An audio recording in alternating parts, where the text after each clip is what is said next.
जी student, अस्सलाम वालेकुम। क्या हाल चाल है? के हो तो आप सभी ठीक होंगे। मैंने ज्वाइन कर लिया है सेशन को, तो आप लोग भी काइंडली सेशन को ज्वाइन करें। Thank you very much.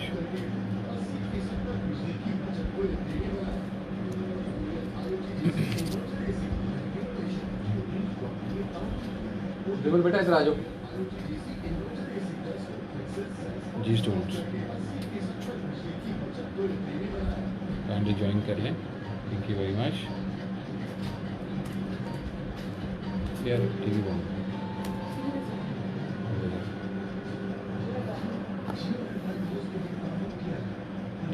Thank you very much.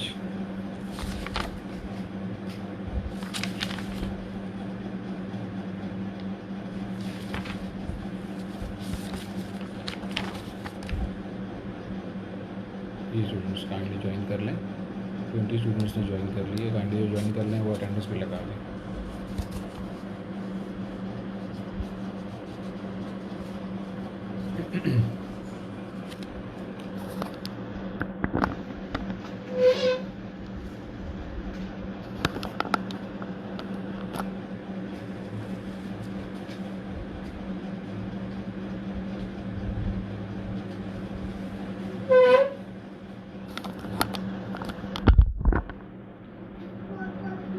Ji 27 students ने ज्वाइन कर लिए।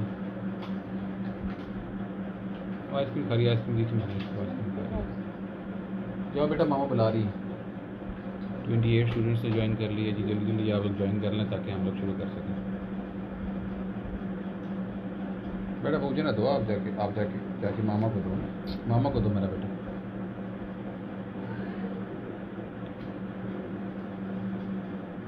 31 स्टूडेंट्स ने ज्वाइन कर लिए। बेटा मेरे गंदे हाथ।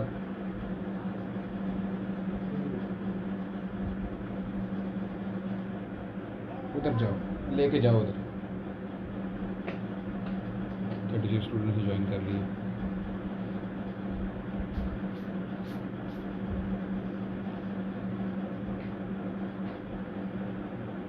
जी 39 स्टूडेंट्स ने ज्वाइन कर लिए।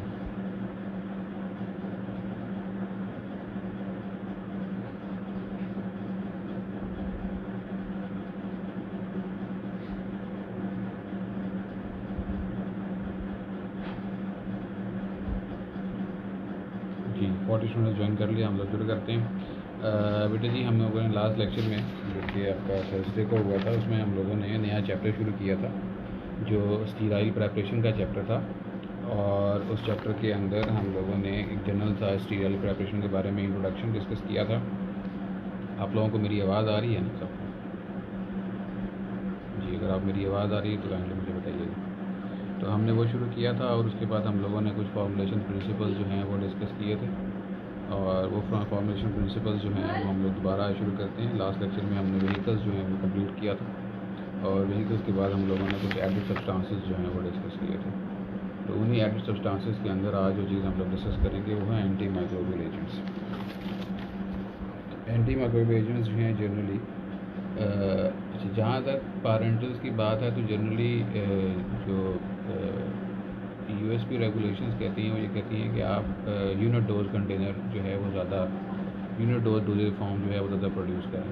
मल्टी डोज जो वाइल्स हैं या मल्टी डोज जो आपकी प्रोडक्ट्स हैं उनको आमतौर पे मना किया जाता है कि वो प्रोड्यूस ना किए जाएँ या बहुत अच्छा ज़रूरत गलत बात है। इसलिए जब यूनिट डोज कंटेनर हम लोग बनाते हैं, इसका यूनिट डोज वाइल्स बनाते हैं, यूनिट डोज एम्पूल्स बनाते हैं, तो आमतौर पर क्योंकि वन टाइम यूज़ होती है तो उसमें प्रिजर्वेटिव ऐड नहीं किए जाते। अब प्रिजर्वेटिव ऐड क्यों नहीं किए जाते हैं या उसका करने से क्या नुकसान होता है, तो हम पहले डिस्कस कर चुके हैं कि प्रिजर्वेटिव इटसेल्फ जो है वो क्योंकि सेल को ख़राब करता है, बैक्टीरियल सेल हो या कोई और पैथोजन हो तो उसको डिस्ट्रॉय करता है। तो साथ ही साथ अगर उसकी क्वांटिटी जो है वो बॉडी के अंदर ज़्यादा क्वांटिटी के अंदर वो चला जाएगा तो बॉडी सेल्स को भी डिस्ट्रॉय कर सकता है। तो इसलिए रिकमेंडेड नहीं है एंटी बैक्टीरियल एजेंट या एंटी माइक्रोबियल एजेंट का ऐड करना।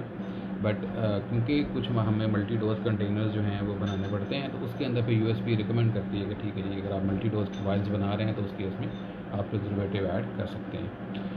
कॉमनली जो प्रिजर्वेटिव ऐड किए जाते हैं उसके अंदर हमारे पास फिनाइल मर्क्यूरिक नाइट्रेट है और थिमेरासोल है जो कि 0.01% में हम लोग यूज़ करते हैं। इसके अलावा बेंजोथोरियम क्लोराइड और बेंजोपोलियम क्लोराइड, ये दो भी हम लोग यूज़ करते हैं। ये 0.01% क्वान्टिटी में इनको यूज़ किया जाता है।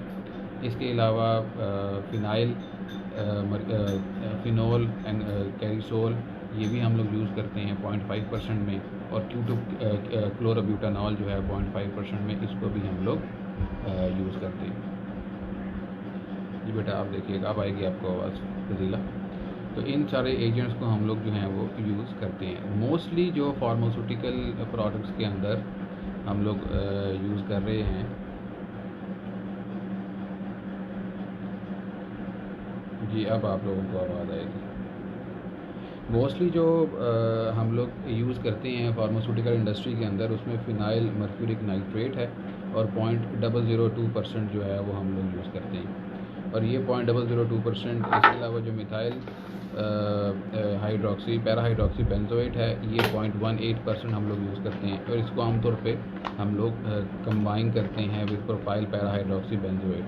ये पैराबीन्स होती हैं आपकी बेसिकली, ठीक है। वो 0.02% जो है वो हम लोग इन दोनों को 0.18% जो है वो पैराहाइड्रोक्सी बेंजोएट मिथाइल, और 0.02% जो है वो प्रोपाइल पैराहाइड्रोक्सी बेंजोएट, इसको कम्बिनेशन में हम लोग यूज़ करते हैं। इसके अलावा बेंजाइल अल्कोहल जो है, थैंक यू अहमद, जो बेंजाइल अल्कोहल है ये भी हम लोग यूज़ करते हैं। ये आमतौर पे 2% जो है इसको हम लोग यूज़ किए जाते हैं, और ये भी फ्रीक्वेंटली यूज़ एक एंटी माइक्रोबियल एजेंट है, ठीक है जी। So these are the some of the anti microbial agent जो कि कॉमनली हम लोग यूज़ कर रहे हैं। बेंजाइल अल्कोहल, पैराबीन्स, फिनोल्स, ये मोस्ट कॉमनली यूज़ हैं पारेंटल प्रेपरेशंस के अंदर। फिर से मैं रिपीट कर देता हूँ, benzyl alcohol, parabens and phenol, ये मोस्ट वाइडली यूज़ किए जाते हैं पारेंटल प्रेपरेशंस के अंदर। जितने भी आपको मैंने बताया वो तमाम यूज़ होते हैं, लेकिन ये चंद ऐसे हैं जो कि ज़्यादा बेहतर तरीके से आप ज़्यादा क्वांटिटी में हम लोग यूज़ करते हैं। मर्क्यूराइड्स हैं, इसके अलावा ये पहले इनको मर्क्यूराइड्स को, जितने मर्क्यूराइल्स थे इनको पहले जो मर्क्यूरी सॉल्ट के साथ जो प्रिजर्वेटिव्स हैं पहले इनको यूज़ किया जाता था, लेकिन रिसेंटली इनकी टॉक्सिसिटी की, मर्क्यूरी की टॉक्सिसिटी की वजह से इनको अब यूज़ नहीं किया जाता।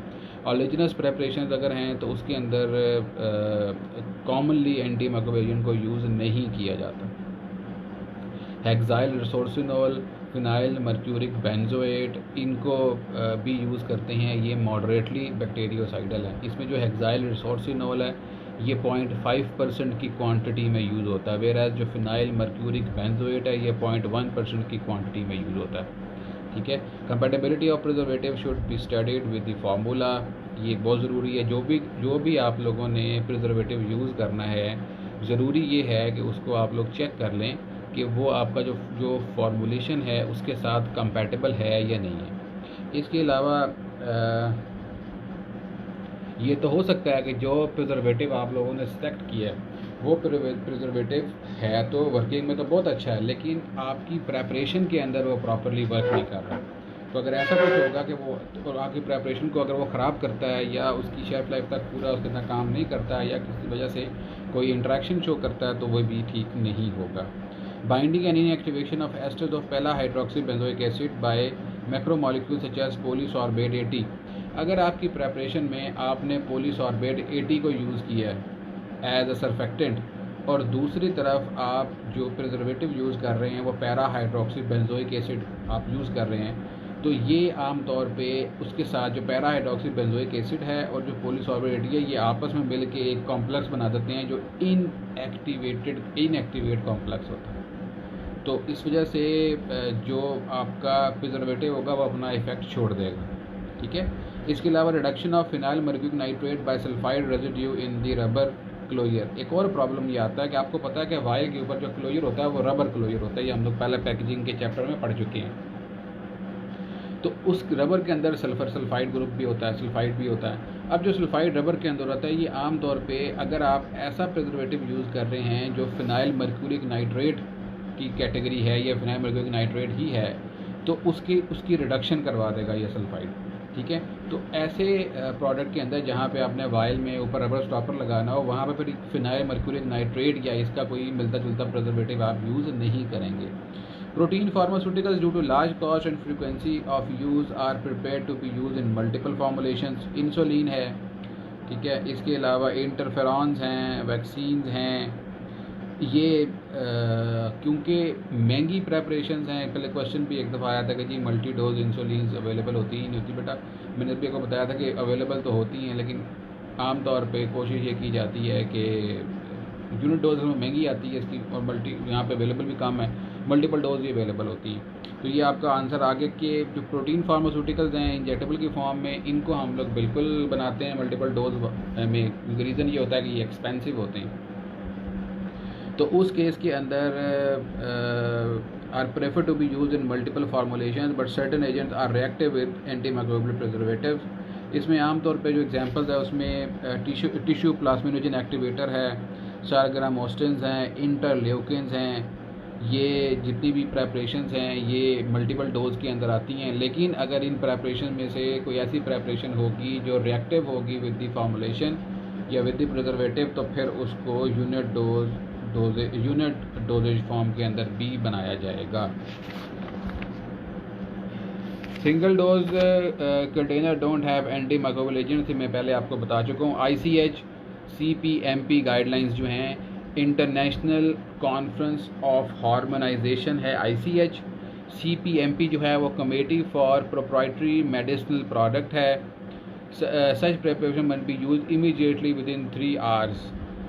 Large volume single dose containers may not contain added antimicrobial preservative. Special care in storage of such products after opening, especially TPN, good media for microbes। तो बेसिकली जो ICH है या CPMP गाइडलाइंस है वो ये कहती हैं कि जो सिंगल डोज कंटेनर्स आप लोगों ने बनाने हैं विदाउट एंटी माइक्रोबियल एजेंट्स, वो ओपन होने के विद इन 3 hours के अंदर यूज़ कर लेना चाहिए। अगर आपने ओपन किया है 3 hours के अंदर इसको यूज़ नहीं किया तो बस फिर उसको आप ज़ाया कर दें, अदरवाइज़ वो कंटेमिनेशन कॉज कर सकता है।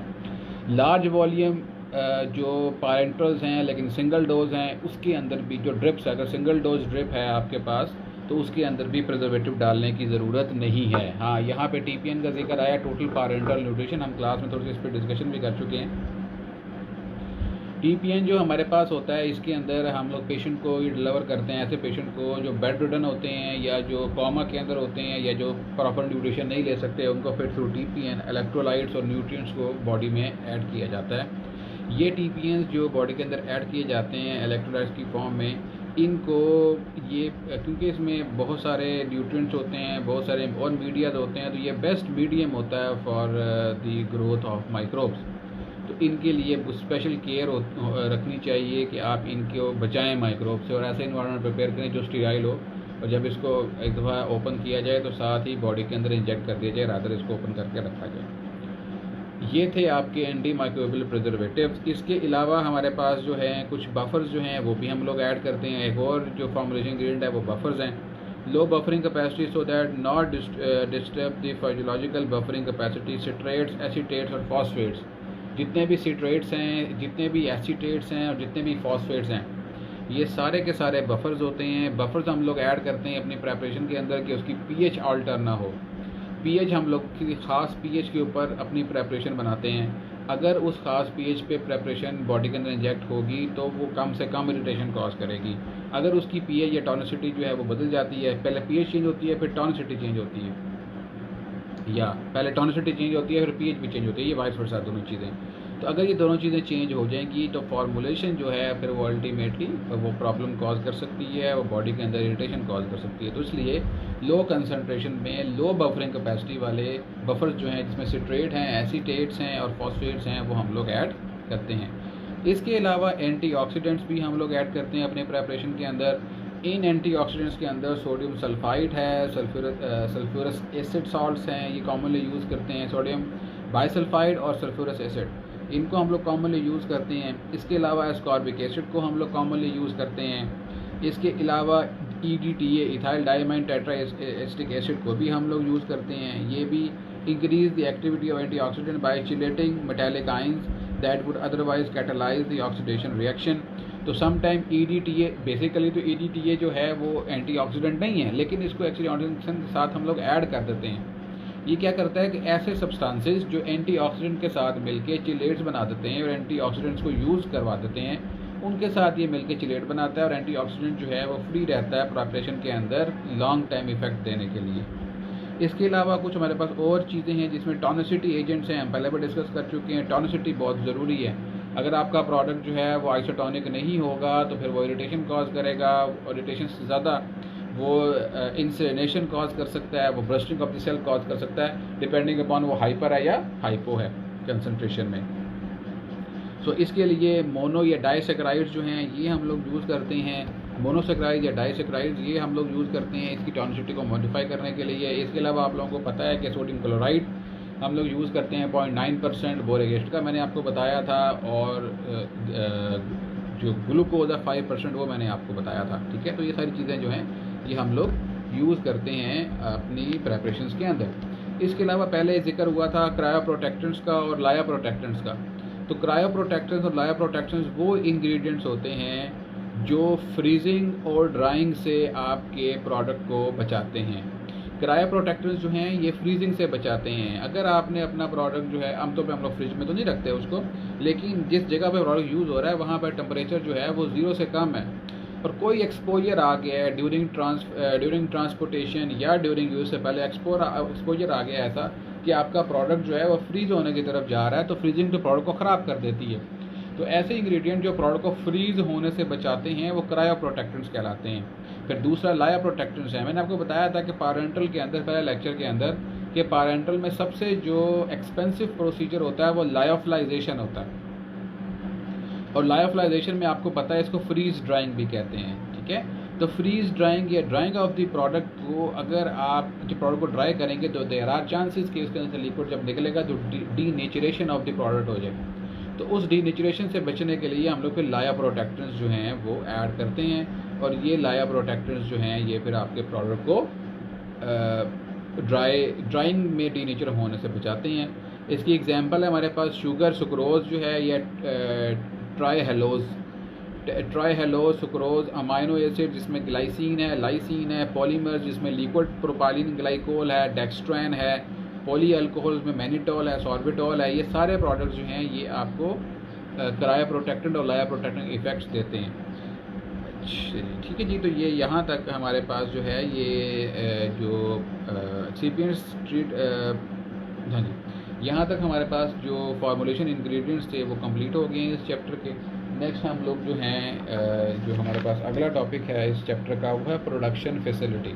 तो हम लोग प्रोडक्शन फैसिलिटी को शुरू करते हैं। मुझे 1 मिनट दें, मैं नोट्स जरा उसके निकाल।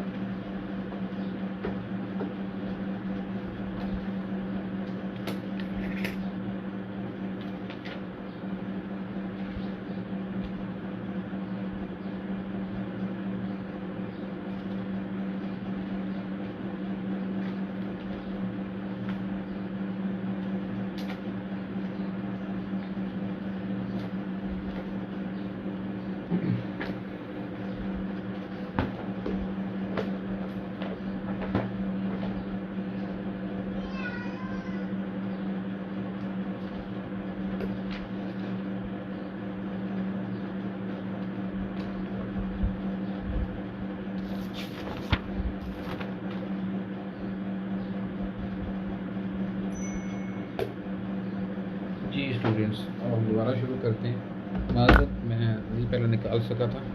नेक्स्ट जो हमारे पास इस चैप्टर का जो सेकंड टॉपिक है हमारे पास वो है प्रोडक्शन फैसिलिटी का। प्रोडक्शन फैसिलिटी जो है, अब थोड़ी सी चीज़ें कुछ यहाँ पर मैंने आपको पहले भी बताई थी, दोबारा से एक्सप्लेन कर देता हूँ। फार्मास्यूटिकल इंडस्ट्री के अंदर हमारे पास दो, अगर मैं देखूं कॉमनली हमारे पास 3 किस्म की प्रेपरेशंस बनती हैं। कुछ ओरल प्रेपरेशंस होती हैं, कुछ ट्रांसडर्मल प्रेपरेशंस होती हैं और कुछ पैरेंटल प्रेपरेशंस होती हैं। जहाँ तक बात है ओरल प्रेपरेशंस की, तो मैंने आपको ये बताया था कि हम लोग with respect to the pressure inside the industry हम वहाँ पे नेगेटिव प्रेशर रखते हैं अपनी ओरल सेक्शन के अंदर with respect to the corridors. जहाँ तक बात है कॉरिडोर्स की, तो कॉरिडोर्स आमतौर पे नॉर्मल एटमॉस्फेरिक प्रेशर पे होते हैं। जब भी किसी ऐसे सेक्शन का डोर ओपन होता है जहाँ पे ओरल प्रोडक्ट मैन्युफैक्चर हो रहे हैं, तो एयर जो है वो कॉरिडोर से अंदर जाती है उस रूम के अंदर। जब ये काम होता है तो उस रूम की एयर जहाँ पे ओरल प्रेपरेशन बन रही होती है वो कॉरिडोर में नहीं आएगी और कॉरिडोर से पूरे फैक्ट्री के अंदर नहीं फैलेगी। रीज़न पीछे ये होता है कि अगर वो प्रोडक्ट जो है वहाँ से निकल के, क्योंकि जब मिक्सिंग होती है तो प्रोडक्ट उड़ता है, अगर वो प्रोडक्ट वहाँ से निकल के पूरी इंडस्ट्री के अंदर फैल जाएगा तो फिर वो हर प्रोडक्ट को अडल्ट्रेट करेगा। इसलिए वहाँ पे पार्शियल नेगेटिव प्रेशर रखा जाता है। वेयर एज पैरेंटल के केस में मैंने आपको एक्सप्लेन किया था कि हमेशा पार्शियल पॉजिटिव प्रेशर रखा जाता है with respect to the corridor, ताकि जब भी दरवाज़ा ओपन हो तो जो एयर पैरेंटल सेक्शन के अंदर है वो बाहर आए। रीज़न ये है कि वो एयर स्टीराइल होती है, तो अगर बाहर से एयर अंदर जाएगी तो वो नॉन स्टीराइल होगी और प्रोडक्ट को आपके एरिया जो मेंटेन किया होता है स्टेरिलिटी के हिसाब से उसको ख़राब करेगी। ठीक है, तो इन्हीं चीज़ों को सामने रख के सबसे पहले हम लोग जो हैं प्रोडक्शन फैसिलिटी को हम लोग उसको शुरू करते हैं। अगेन ये रिमिंगटन से मैं करवा रहा हूँ आपको, और ये पेज नंबर है 814। इसकी डिज़ाइनिंग, इसकी कंस्ट्रक्शन जो है वो अकॉर्डिंग टू स्टीराइल प्रोडक्ट के जो GSP ने रूल बताए हैं उसके हिसाब से होनी चाहिए। जो मटेरियल इसके अंदर हम लोग यूज़ करेंगे वो स्मूथ होना चाहिए, क्लीनेबल होना चाहिए और इम्परवियस टू मॉइस्चर होना चाहिए। मीन्स मॉइस्चर उसको ख़राब ना करे, स्मूथ हो और सफाई के काबिल हो। ठीक है, अगर स्मूथ नहीं होगा, खुरदरा होगा, तो उसमें जब पोर्स बनेंगे उस पोर्स में माइक्रोब जो है वो स्टे कर सकते हैं, वहाँ पे कॉलोनाइज हो सकते हैं माइक्रोब। तो हमने इस चीज़ को बचाना होता है कि हमारे माइक्रोब जो हैं वो वहाँ पे कॉलोनाइज ना हो। ठीक है, इसके अलावा प्रोसेस जो है वो मीट करे CGMP current good manufacturing practices को कंप्लाइंस करे, तो जो स्टैंडर्ड है उसको कंप्लाई करे। फंक्शन एरिया के अंदर आपके पास वेयर हाउसिंग और प्रोक्योरमेंट का एरिया होता है, कंपाउंडिंग फॉर्मुलेशन का एरिया होता है। जब हम बात कर रहे हैं इस वक्त स्पेसिफिकली स्टीराइल प्रोडक्ट की एरिया की, मटेरियल जो एरिया होता है जिसमें आपका कंटेनर क्लोजर और इक्विपमेंट्स आते हैं। इसके अलावा प्रेपरेशन एरिया होता है, फिल्ट्रेशन एरिया होता है, sterile receiving aseptic filling area होता है, स्टॉपरिंग एरिया होता है जहाँ पे स्टॉपर लगाते हैं, लायोफिलाइजेशन अगर करनी है तो उसका एरिया होता है, पैकिंग का एरिया होता है, लेबलिंग का एरिया होता है और क्वारंटीन का एरिया होता है। तो ये तमाम एरियाज़ जो हैं ये फंक्शनल एरियाज़ होते हैं किसी भी फार्मास्यूटिकल इंडस्ट्री में विद रिस्पेक्ट टू दी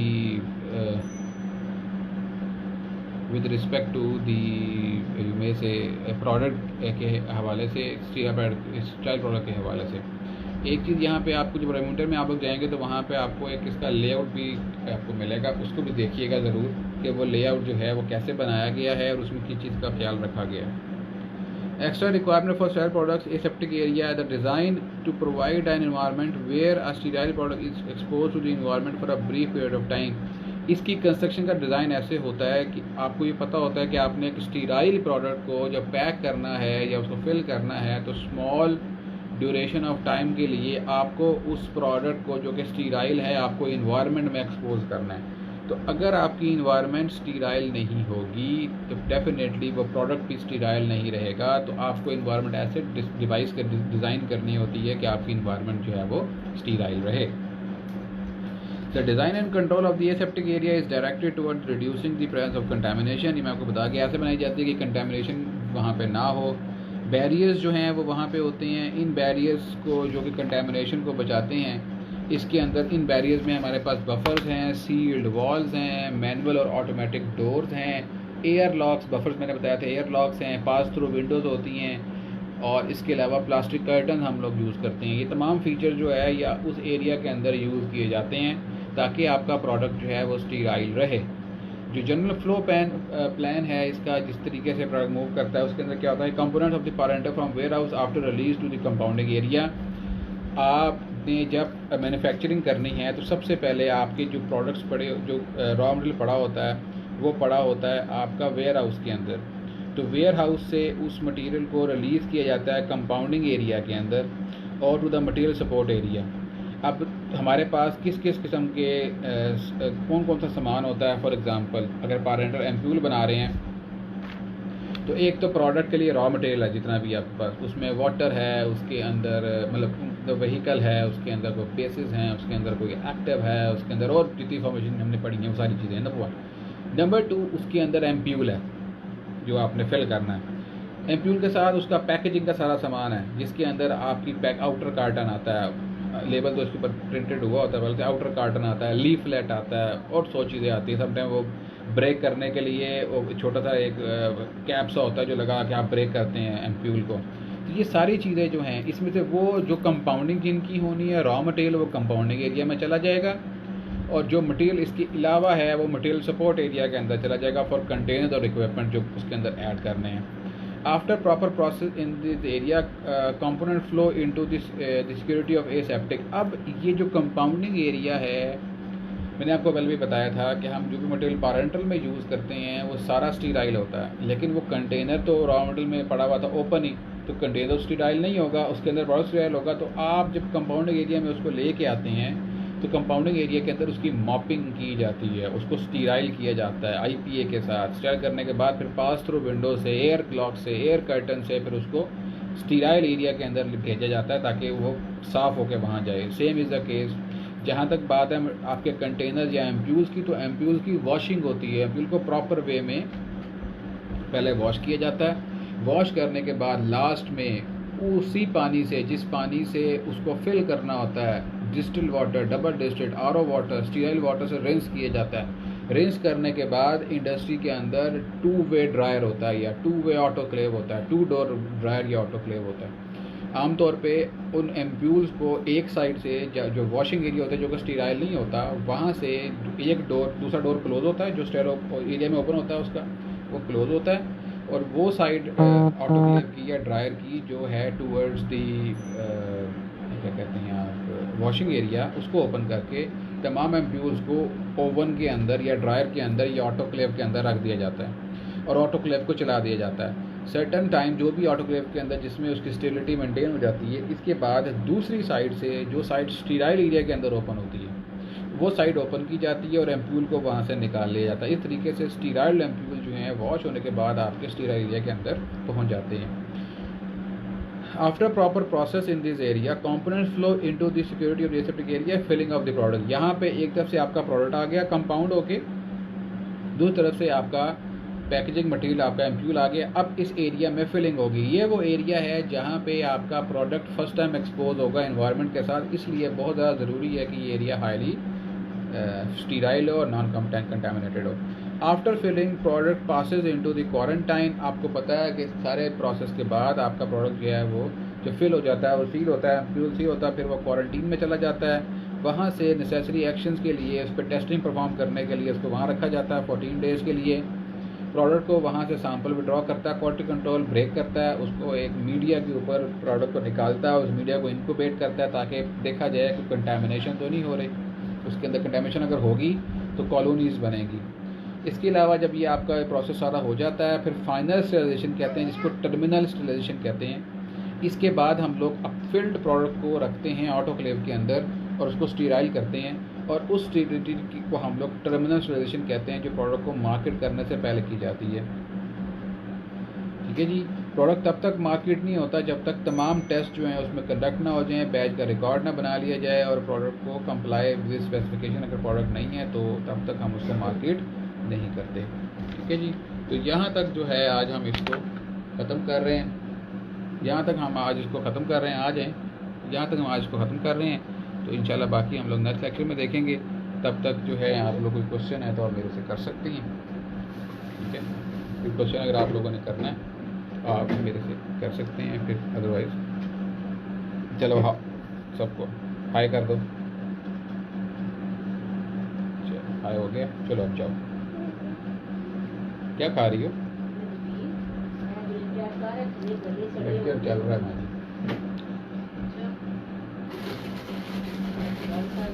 चलो जी, फिर आना है, आओ। चला हाँ ये खाएं। ये ठीक है जी। कोई क्वेश्चन है बच्चों तो आप लोग मेरे से कर सकते हैं। क्या शक्लें बना रही हो विमल? क्या खा रही हो? तो सबको हाय बोल दो। हाय। आपने पढ़ना है? पढ़ना है? क्या पढ़ना है? पेंसिलें दे दूं? पेंसिलों को क्या करना बेटा आपने? चलो जी, कोई क्वेश्चन है बच्चों तो ठीक है, otherwise I am signing off. इंशाल्लाह आपसे नेक्स्ट लेक्चर में बात होगी। मीनवाइल एक चीज़ मैं आपको बता दूं, मैं इंशाल्लाह कुछ प्रैक्टिकल्स जो हैं वो सॉफ्ट फॉर्म में आपके साथ शेयर कर रहा हूं। आप उनको राइट अप कर लेंगे अपनी कॉपी के अंदर, और अपनी कॉपी भी साथ साथ जो है वो आप कंप्लीट करते रहेंगे।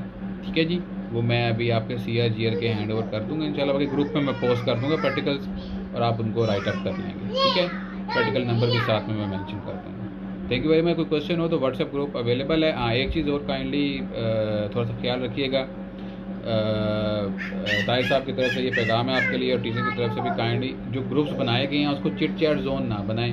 अगर आपने कोई चिट चैट जोन बनाना है तो एक और ग्रुप बना लें, उसके अंदर आप लोग चिट चैट्स कर सकते हैं। काइंडली ये ग्रुप्स हमने टीचिंग के लिए बनाए हैं, तो इसके अंदर काइंडली चिट चैट ना किया करें, वो फिर इट डजंट लुक गुड। ठीक है जी, thank you very much for your time.